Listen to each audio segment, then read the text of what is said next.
What's organizing?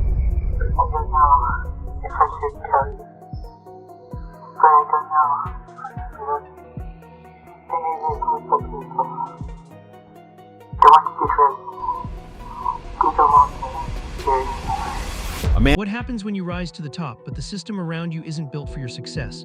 When you start to see the cracks, the lies, and the manipulation and decide you won't stay silent anymore. This is the story of Michael Jackson, one of the greatest artists to ever walk the earth, and the industry that tried to tear him down. It's a story about power, control, and the price of truth. What's going on inside my mind, I honestly don't know if I should say it out loud. But then again, I'm unsure if I should keep it locked inside either. The thoughts swirl endlessly, a constant flood of conflicting emotions. And at the center of it all is a man who stands at the very top of the world, someone who has reached the pinnacle of success. And yet, despite everything he's achieved, he is afraid. But it's not the tabloids that scare him. It's not the threat of lawsuits or the malicious gossip the media so eagerly spreads. No, this man, he is terrified of the very people around him, those in his circle. I couldn't shake the feeling of disgust. Honestly, I felt sickened by the applause, by the standing ovation that echoed through the room. Hollywood is nothing more than a soulless, spineless machine. It runs on lies, on faceless power, and it chews up anyone who stands in its way. Jim Carrey, one of the most famous men alive, spoke out about this. A man who had the courage to walk away from a $50 million deal rather than remain a puppet in the machine's grasp. That's the kind of power the media holds. It's a beast, a monstrous entity capable of twisting reality to such an extent that the villains appear to be the heroes, and the true heroes are painted as outcasts. 3 men, 3 different decades, 3 unique paths, but they all arrived at the same undeniable truth: the system will always protect itself. And now, for the very first time, people are beginning to see the connections, to understand what Dave Chappelle warned us about, what Jim Carrey witnessed with growing terror, and what Michael Jackson had known long before any of us were ready to hear it. Here's the crucial part that no one seems to connect. Michael Jackson didn't just understand the games the industry played to profit. He knew exactly who sat across from him at those lavish dinners, the ones shaking hands behind closed doors. And among those figures, one man stood out, someone who was tightly linked to powerful, dangerous circles. That man, Jeffrey Epstein. Let's start where most people refuse to. Not with the tabloids, not with the endless scandals, not with the mockery of Wacko Jacko. Let's strip it down to something much more fundamental: money. Because for Michael Jackson, it all came back to money. For decades, black artists had been exploited not only for their talent, but for their very existence, their culture, their influence. The system wasn't just taking from them, it was crushing them.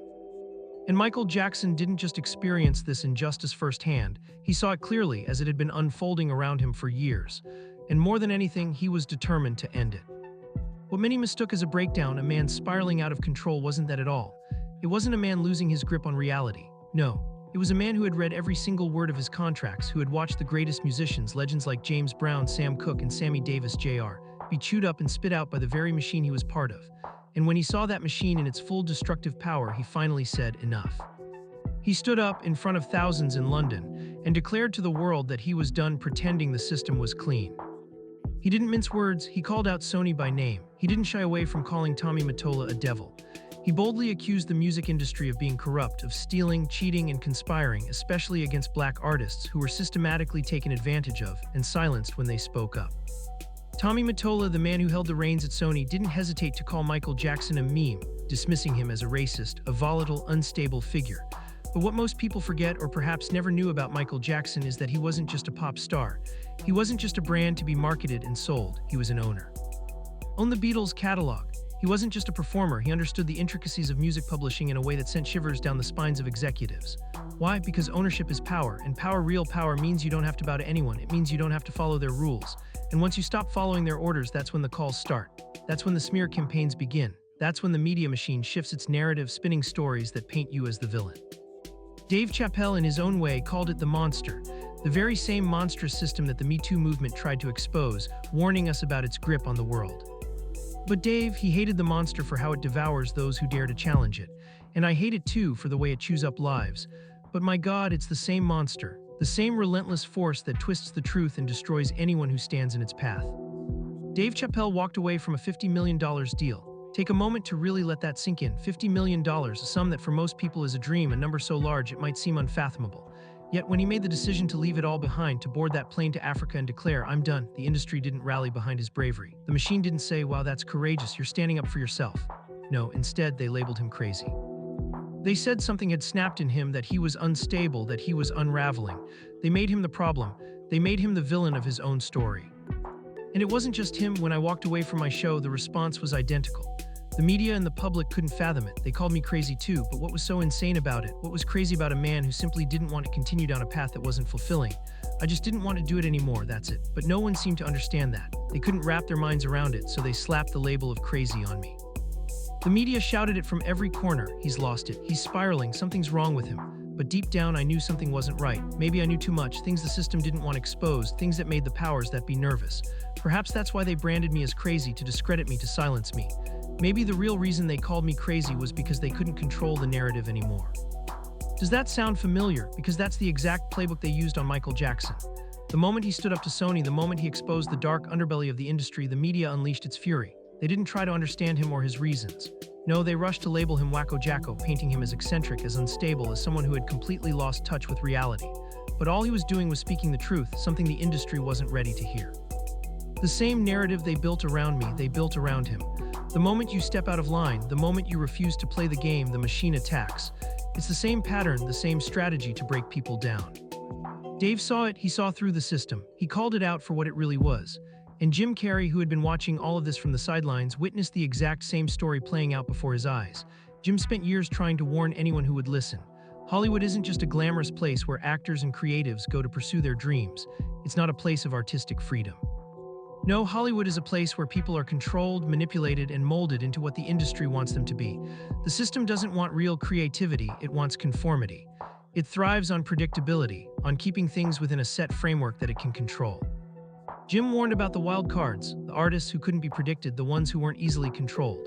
These were the people who terrified the system because their unpredictability, their authenticity threatened the structure. These were the people who weren't afraid to speak out, to break free, and to expose the truth. And Michael Jackson, with all his genius and power, was the epitome of that wild card. He wasn't just a pop star. He wasn't just a brand created by the industry. He was his own person. He had his own voice, his own vision, and he wasn't afraid to use it. And that's what made the system nervous. It's not just about what they can sell, it's about what they can control. And when someone like Michael Jackson steps outside that control, they panic. Michael Jackson wasn't just a pawn in the game, he was the player. And when you're a player in a game as big as Hollywood, when you have the leverage and power to break away from the system, that's when the real attacks begin. The media, the labels, the industry, they all start working against you, using every weapon they have to tear you down. But Michael was too big, too influential, and too powerful for them to silence completely. And so they went after his character. They went after his legacy. And what does the system do when it can't control a wild card? It tries to crush them. It labels them as dangerous, as unstable, as crazy. It isolates them, it tries to discredit them, and if that doesn't work, it simply erases them from the narrative. And that's the ultimate truth about this industry. The system doesn't fear criminals. It doesn't fear the people who break the law. It fears the people who know what's really going on. It fears the people who can speak truth to power, the ones who have the platform and the courage to expose darkness that lurks behind the glamour. And the more powerful the person, the more dangerous they are to the system. And if you truly understand what Jim was warning us about, there's one name that fits his description more perfectly than any other in the last century: Michael Jackson. Now let's get into the specifics. This isn't just a story about industry politics, celebrity drama, or gossip. This is about a well-oiled, systematic process, one that has been used time and time again, a blueprint for silencing those who challenge the machine. Step 1, isolate the target. Step 2, manufacture a scandal. Step 3, find a trusted public face, someone who the public respects and believes, to validate the false narrative. Step 4, destroy the person's credibility before the truth can ever be revealed. In 1993, they ran this blueprint for the very first time, and it worked almost flawlessly. The father of a child made a false claim, drugged his own son, and manipulated him into accusing Michael Jackson. When the child, under the influence of a sedative, said what the father wanted to hear, the father didn't go to the police with this supposed truth. No, he went straight to a lawyer, demanding $20 million in exchange for his silence. This wasn't about justice. It was a cold, calculated attack designed to destroy a man's career and reputation. But Michael rejected it. He didn't bend. He didn't cave to the pressure. The case eventually collapsed. The lab, after their investigation, found no physical evidence. But here's the crucial part: the timing. It wasn't a random series of events. The timing was deliberate. The first wave of allegations against Michael Jackson hit right after he had publicly taken a stand against Sony. This was no coincidence. It was an orchestrated attack designed to discredit him at a critical moment, to undermine his credibility when he had begun to fight back. And then almost 10 years passed. No new allegations, nothing, silence. But in 2003, just as Michael began making noise again, just as he started pushing against the industry once more, the floodgates opened. Allegations against him exploded, and the media, they didn't just cover it, they reveled in it. Wacko Jacko, they plastered across every tabloid, mocked him relentlessly on late-night talk shows. The attacks were brutal. They came from every angle, and they didn't stop. Michael became the punchline of every joke, the subject of every cruel headline. This wasn't just a smear campaign, it was an all-out assault designed to dismantle his legacy and erase the man who had once stood at the very top of the world. Candace Owens, someone who once believed the allegations against Michael Jackson, later said something that struck a deep chord with many people. She said, "The cancellation went nuclear just as Michael was winning his battle with Sony." That statement hit hard. The timing wasn't just coincidental, it was deliberate. A calculated move to derail him at the exact moment he had begun to break free from the very system that had been working against him. It wasn't just a battle for his career, it was a battle for his survival. And as he fought, the industry with all its power turned its full force against him. But now let's shift the focus to someone else who was very much part of this narrative, Oprah Winfrey. Oprah, the woman who built an empire on trust, empathy, and the power of storytelling. The woman who became the ultimate voice of authority in American culture. But behind that carefully cultivated persona was a very different reality. Behind the scenes, Oprah had long-standing relationships with powerful men like Harvey Weinstein. Oprah, who stood side by side with him for decades, couldn't outrun the whispers that began to grow louder over time. And when the truth came crashing down, she couldn't escape it. Oprah, in her own words, admitted that she was never truly Michael's friend. She used his vulnerability to sell a story, to weave a narrative that would benefit her career. In her moment of success, Michael Jackson became another headline to exploit. And when he could no longer defend himself, when the world had turned its back on him, Oprah too turned her back on him. She left him to the wolves, to the very same machine that had destroyed him. Then there was the scandal at Oprah's Leadership Academy in South Africa. One of Oprah's handpicked employees, entrusted with the responsibility of shaping young girls' futures, was charged with inappropriate conduct, several counts of misconduct towards students as young as 13. But the media, as it often does when it's convenient, treated it lightly. It was brushed aside, painted as an isolated incident. Meanwhile, Michael Jackson had already seen this darkness up close. He had moved in those circles, seen the players, the power structures, and the manipulation that thrived in the shadows. He knew what was really going on, and more importantly, he warned us. He tried to show us, to tell us what was happening behind the glossy veneer of fame and success. Fast forward to 2025, and we see something even more chilling. Congress passes the Epstein Files Transparency Act, demanding the release of all unclassified documents related to Jeffrey Epstein's investigation. As the files were made public, many expected a revelation, an expose of the names that had long been whispered about, the figures hiding behind closed doors, protected by their power and influence. But instead of unveiling the truth, what we saw was a curated release, a careful strategic redaction. The names we thought would be there, the figures we had all speculated about, were nowhere to be found. But there, buried in the files, was Michael Jackson's name, sitting alongside the most notorious figures of our time. His name, a symbol of his own destruction, listed without context, without explanation, just another name among the condemned, a smear in a document designed to protect the powerful. Why was Michael Jackson's face included in those files? Without context, without any explanation, his photo, sitting innocently alongside Bill Clinton, snapped at a DNC fundraiser, casually dropped into the middle of a file that was meant to catalog the world's most infamous predators. This wasn't journalism. It wasn't about transparency or truth, it was an attack. A calculated smear campaign using a dead man who couldn't defend himself, a man who had no voice to counter the lies being spun about him. And what makes it even more chilling is the consistency with which this happens. Dave Chappelle and Jim Carrey, both of whom have been outspoken critics of the machine, have repeatedly pointed at the same unsettling truth. Why does Michael Jackson keep getting dragged back into the story? Every single time the industry's real predators are under fire, every time the system is threatened, Michael's name gets dragged through the mud. It's as if the moment the real villains begin to face the consequences of their actions, the machine turns its attention to Michael Jackson, making him the scapegoat, the distraction, the target. The question that no one dares to ask is this: what happens to the people who know too much? Michael Jackson knew too much. He wasn't just another artist, he was a witness to the very structure that held the industry together, the dirty secrets that no one wanted to expose. And when people like him rise to the top, when they start to see behind the curtain, the system doesn't just have a conversation with them. It doesn't debate them, no, it destroys them. It makes an example out of them, not to silence them, but to send a message. This is what happens when you speak out. This is what happens when you know too much. And where does Oprah fit into this story? She wasn't just an innocent bystander or a casual observer. No, Oprah was right there in the heart of the darkness. She wasn't merely near the corruption, she was part of it. Oprah, who built an empire on empathy, trust, and human connection, had her own secrets, her own ties to the powerful figures who ran the industry. And when the Leaving Neverland documentary aired in 2019, Oprah didn't just watch from the sidelines. She didn't simply stay neutral, quietly observing the fallout.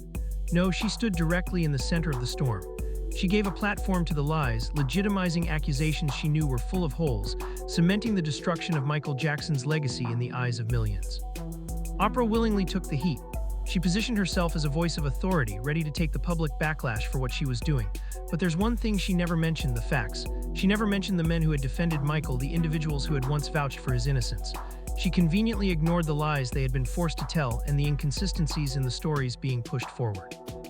No, Oprah only saw what served her narrative, what advanced her career, and what aligned with the machine's agenda. And while she basked in the glow of the media spotlight, the machine kept running relentlessly, unchecked, destroying everything in its path. Now, as we look back on everything, Michael's relentless fight, the unfounded allegations, the industry's ruthless reaction, there's one question we must all confront. What happens when you become too much of a threat to the system? What happens when you see through the facade, when you start peeling back the layers of corruption and manipulation, and you realize just how deep the rot goes? When you stop playing by their rules, when you stand up and refuse to be controlled, the system doesn't just push back. It fights back with everything it has, using every tool at its disposal to silence you, to erase you, to make an example out of you. They don't want the truth to surface because the truth is a weapon that threatens their entire empire. And now, after all these years, the question remains: Who is pointing at the machine now? Who among us is brave enough to stand in front of this giant and expose it for what it truly is? Who has the strength to face the relentless machine and speak the truth, knowing the consequences it will bring? The ones who know too much, the ones who have seen behind the curtain, are being silenced. But even as the system tries to bury them, the truth continues to rise, slowly but surely. It's time we ask ourselves, are we willing to confront the machine? And more importantly, will we have the courage to do so before it silences another voice? So what happens when you become too much of a threat to the system? What happens when you speak the truth, when you refuse to stay silent and expose the lies that have been hidden for so long? This isn't just Michael Jackson's story. This is the story of every artist, every truth-teller, and every outsider who's ever dared to fight the machine. It's a fight that still continues today, and the question remains: who is going to stand up to the machine now? If this story made you think, if it opened your eyes to the way power works behind the scenes, then share this video. Let's make sure the truth isn't buried again. Hit subscribe and join the conversation, because the story isn't over, it's just beginning.